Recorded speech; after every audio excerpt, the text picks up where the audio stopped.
2000ல பிறந்தவங்களுக்கு கூட கல்யாணம் ஆயிடுது, 80ஸ்ல பிறந்தவங்களுக்கு கல்யாணம் ஆயிடுது. இந்த 90களில் பிறந்தவங்க மட்டும் கல்யாணம் அவருக்கு லேட் ஆகுது. நிறைய பேர் வந்து 90s கிட்ஸ்க்கு இன்னும் கல்யாணம் ஆகலன்னு சொல்லி நிறைய மீம்ஸ், நிறைய சோஷியல் மீடியாலாம் பார்க்குறோம். என்ன ரீசன் நினைக்கிறீங்க? அந்த மாதிரி உங்களுக்கு கேஸ் நிறைய வந்திருக்கா? இல்ல நான் என்ன நினைக்கிறேன்னா, இந்த 90ஸ்ங்கிற ஜெனரேஷன் வந்து ஒரு சாண்ட்விச் ஜெனரேஷன் அப்படின்னு நான் நினைக்கிறேன். 2000 கிட்ஸ் என்ன பண்ணிட்டாங்கன்னா, இந்த சமூக நிர்பந்தங்கள்லேருந்து அவங்க வெளியில வந்துட்டாங்க.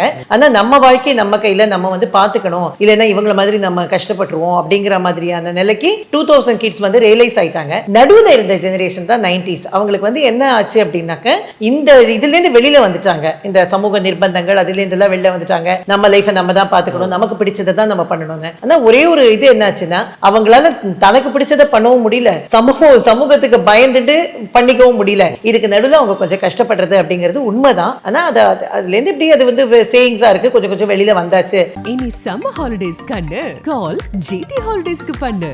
GT holidays, South India's #1 travel brand.